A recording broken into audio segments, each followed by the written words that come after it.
નમસ્કાર મિત્રો મહુવામાં હીરાભાઈના આટાફેરા રાજુલાના ધારાસભ્ય હીરાભાઈ સોલંકી મહુવાના વિવાદોમાં મહુવાના પ્રશ્નોમાં કેમ રસ લે છે? શું લોકોની અપેક્ષા વધી ચૂકી છે કે હવે હીરાભાઈ સોલંકી મહુવા આવે તે બોલે તો જ અમારા કામ થશે? સ્થાનિક નેતાગીરી ક્યાં ગઈ છે કે પછી કઈ અલગ જ સુઠ્ઠાબાજી ચાલી રહી છે, અલગ જ પૂર્વ તૈયારી ચાલી રહી છે? શું મહુવા વિધાનસભામાં ચાલી રહ્યું છે? હીરાભાઈ સોલંકીને લઈ શું ચર્ચા ચાલી રહી છે? વિસ્તારથી વાત કરીએ તો હીરાભાઈ સોલંકી ગુજરાતના કાંઠા વિસ્તારના કોળી સમાજના એક મોટા આગેવાન, અવારનવાર કોળી સમાજના પ્રશ્નોને લઈ બોલતા તમે સાંભળ્યા હશે. પરંતુ આ હીરાભાઈ સોલંકીના જીવનમાં છેલ્લા થોડા મહિનાઓથી મહુવા વિધાનસભા, મહુવા તાલુકાના ગામડાઓ અતિ ચર્ચામાં છે. બગદાણા બબાલ તમે સાંભળી હશે. હીરાભાઈ સોલંકી નવનીત બાલથિયાને હનુમંત હોસ્પિટલ મળવા જાય છે અને ત્યારબાદ ગાંધીનગર સુધી પહોંચે છે અને કમાન સંભાળે છે, ધારાસભ્યોને લઈને જાય છે. ત્યારે તેઓ ખૂબ ચર્ચામાં રહ્યા હતા, પરંતુ એ પહેલા પણ આસરાણાની ઘટના હોય, આંગણકાની ઘટના હોય ત્યારે પણ તેઓ ચર્ચામાં આવી ચૂક્યા છે. મહુવા હોસ્પિટલ પહોંચ્યા હતા અને હવે ફરી એક વખત ચર્ચામાં આવ્યા છે. મહુવા કંપોસનો ખાડો વિસ્તાર કહેવામાં આવે છે, ત્યાં તેઓ પહોંચ્યા હતા. બહેનો સાથે તેમણે વાત કરી હતી અને એ વિસ્તારમાં તેમની રોજીરોટી ન છીનવાય તે માટેના પ્રયત્નો કર્યા, બાહેંધરી આપી છે.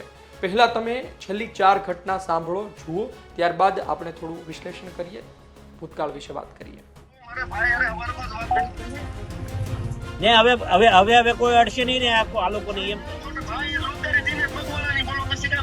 બરાબર ને કે ઓલા ભાઈઓ છે ને આ કાળો સીડો એ લોકોને કહી દેજો આ જાફરાબાદ કાંઈ આખું છે નહીં. હવે કોઈ અડ્યું આ કોળી સમાજના કોઈને પણ, હા, એટલું જવાબદારી લેજો તમે. હા, ઢાંકીને મોઢું ઢાંકીને બંદૂકો લઈ લઈને આવ્યા હતા ને, ફરિયાદ કરી દો એના પર. અને આ સરકારમાં તો બિલકુલ મૂંઝાવાનું નથી. આ તમને કેવા આવ્યો છો, હમણાં મારી વાત, આ બધા જેટલા આયા છે ને ખેડૂત ભાઈઓ, એ બધા એને કેવા આવ્યો છો આવ્યો. એટલે એ રીતે કોઈ દિવસ આજે નહીં ને કાલે લઈને પરમ દિવસે નહીં, કોઈ દિવસ બીતા નહીં. હવે બીજી વાર કોઈ વાર આ જમીનમાં કોઈ પગ મૂકવા આવે ને તો પહેલા તો અમને બોલાવી લેજો, જે હશે હું તમને કહી દઈશ. હું એટલા માટે અહીંયા આવ્યો છું કે ભવિષ્યમાં છે ને કોઈ કોળીનો ચાળો ન કરે ને એવું કરીને જવાનું છે. બહુ કોળી સમાજે સહન કર્યું છે, એક વાર સમજો. ગુજરાત ભરમાં કોળી જેટલા છે એટલાને વાત કરવા સંદેશો આપવા માંગુ છું ને આમ મીડિયાના મારફતે હું કહેવા માંગુ છું મિત્રો, એક વાત સમજજો તમે.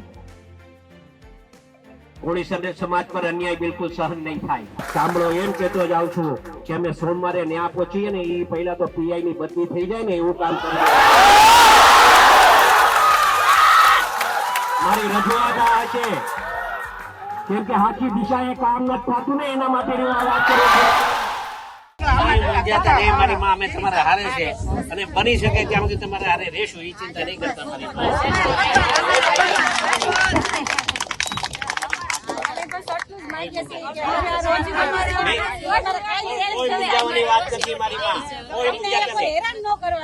કોઈ મુંજાતા નહીં, એમ કઉ છું.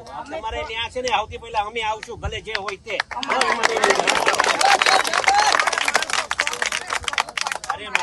તો આપે સાંભળ્યું, આપે જોયા દ્રશ્યો, છેલ્લી 4 ઘટના. આમાં હમણાં હીરાભાઈ સોલંકી ત્યાં સમૂહ લગ્નમાં હાજર રહ્યા હતા, એ તો આપણે ઉમેર્યું નથી.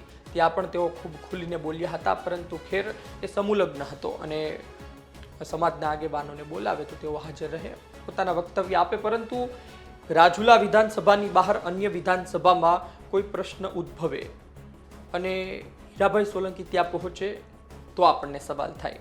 સવાલ પહેલો એ થાય કે ત્યાંના નેતાઓ શું કરે છે? આમ તો ત્યાં કહેવાય છે કે ભારતીય જનતા પાર્ટીમાં ભયંકર જૂથવાદ ચાલે છે, તો કદાચ કંટાળીને પબ્લિક હીરાભાઈને બોલાવતી હોય તેવું પણ બની શકે. પરંતુ ત્યાં મજબૂત અને ખૂબ જૂના ભારતીય જનતા પાર્ટીના શિવાભાઈ ગોહિલ ધારાસભ્ય છે. આ સાથે દિગ્ગજ કદાવર પૂર્વ મંત્રી આરસી મકવાણા પણ ત્યાંથી છે. એટલે કે આ બંનેને એક તરફ કરી ત્યાંના લોકો હીરાભાઈને ત્યાં કેમ બોલાવી રહ્યા છે? આસરાણા આંગણકાની ઘટના બાદ બગદાણાની બબાલે ખૂબ ગુજરાતમાં ચર્ચા જગાવી હતી અને ત્યારબાદ હીરાભાઈ સોલંકી સમૂહ લગ્નમાં આવ્યા હતા, ત્યારે પણ તેઓ ખુલીને બોલ્યા હતા. પરંતુ ફરી એક વખત ત્યાં તેઓ પહોંચ્યા છે.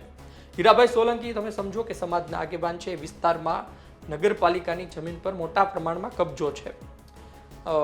ગાયો માટે, રખડતા ઢોરો માટે સારી વ્યવસ્થા ઊભી કરવાની હોય, ગ્રાન્ટ પણ આવી હોય, આ તમામ બાબતને જોઈને 8 વીઘા જેટલી જગ્યા ખાલી પણ કરાવવામાં આવી, ડિમોલેશન કરાવવામાં આવ્યું અને હજુ પણ ઘણી વીઘા જમીન ખાલી કરાવવાની નગરપાલિકાની વાત પ્રાંતથી સીધી સૂચના.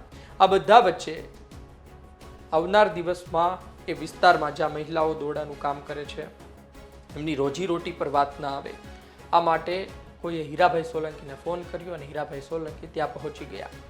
હવે હીરાભાઈ સોલંકી ત્યાં પહોંચ્યા, પરંતુ ત્યાં તેમની સાથે પૂર્વ ધારાસભ્ય પણ નથી, વર્તમાન ધારાસભ્ય પણ નથી. એ એમની પોતાની ટીમ સાથે ત્યાં પહોંચ્યા હતા. એટલે આપણને સવાલ એ પણ થાય કે ત્યાંનું નેતૃત્વ શું કરી રહ્યું છે. હીરાભાઈ સોલંકી ભૂતકાળમાં પણ ઘણા ભાષણોમાં બોલી ચૂક્યા છે કે ગુજરાતમાં કોઈ સમાજના કોઈ પ્રશ્ન હશે ત્યાં અમે જઈશું, ત્યાં અમે પહોંચવા. એ અલગ વાત છે કે દારૂનો મુદ્દો છે, લોકો મરી રહ્યા છે, યુવાનો મરી રહ્યા છે દેશી દારૂ પીને, એમાં મોટા નિવેદન નથી સામે આવતા. પોલીસે કડદાકાંડમાં બોટાદના હળદળમાં જે બધાને માર્યા હતા, ઘરમાં ઘૂસીને માર્યા હતા, એમાં કશું મોટું નિવેદન સામે નથી આવ્યું. એ બધી અલગ વાત છે, પરંતુ આ બધા સમાજના મુદ્દે તો તેઓ બોલતા રહે છે અને તેઓ ફરી એક વખત પહોંચ્યા અને ફરી એક વખત બોલ્યા. ગુજરાતમાં સૌરાષ્ટ્રમાં એ ચર્ચા છે, ખાસ કરી રાજુલા, મહુવા એ પટ્ટામાં, કે હીરાભાઈ સોલંકી શું મહુવા આવી રહ્યા છે. આ વાત અમારી નથી, આ મહુવાના લોકોની વાત છે. આ ચર્ચા ચાલી રહી છે કે મહુવા વિધાનસભામાં શું આવનાર દિવસમાં હીરાભાઈ સોલંકી પહોંચશે.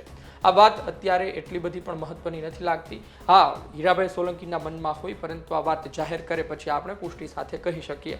હીરાભાઈ સોલંકી એ વિસ્તારમાં કામ અર્થે જાય, સમાજના કામ અર્થે ત્યાં પહોંચે તો એક વિચાર આપણે આવે ખરી, પણ સાથે એક વિચાર એ પણ છે કે તે સમાજના કામ અર્થે ત્યાં જતા હોય છે અને સમાજના કામ માટે જ અન્ય વિસ્તારની જેમ તેઓ મહુવા પણ અવારનવાર જાય છે. ભલે તેની સંખ્યા વધી રહી છે, ઓક્ટોબર, નવેમ્બર હોય, જાન્યુઆરી હોય, મે જૂન મહિનાની ઘટના હોય, એ પહેલાં એપ્રિલમાં સમૂહ લગ્નની ઘટના હોય, એટલે કે આ બધી ઘટના ભેગી કરો તો તમને સવાલ થાય. જોઈએ આવનાર દિવસમાં શું થાય છે. રાજુલા વિધાનસભા, એમની વિધાનસભા વર્ષોથી 1998થી તેઓ જીતતા હતા. 2017માં બ્રેક લાગી, અમરીશભાઈ ડેર જીતે છે. આ અમરીશભાઈ ડેર 2022માં આજ હીરાભાઈ સોલંકી સામે હારી જાય છે, એટલે એક વખત તેમને હરાવે છે અને એક વખત પોતે હારી જાય છે. ત્યારબાદ તેઓ ભારતીય જનતા પાર્ટીમાં આવી જાય છે અને તેઓ પણ અંદર ખાને ખૂબ એક્ટિવ છે. અમરીશભાઈ ડેર અન્ય વિધાનસભા કોઈ લડી શકે, અમરીશભાઈ ડેર માટે શું અન્ય કોઈ વિધાનસભા છે, આ ગોતવા જઈએ તો ખૂબ મંથન કરવું પડે.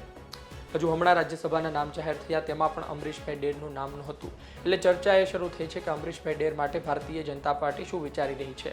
શું તેમની માટે રાજુલા વિધાનસભા જ રાખવામાં આવી છે, 27માં તેમને ટિકિટ આપવામાં આવશે અને હીરાભાઈ સોલંકી મહુવા જઈ શકે, આ પણ એક ચર્ચા છે. રાજકીય આ પણ એક દિશા છે કે આવું પણ બની શકે છે.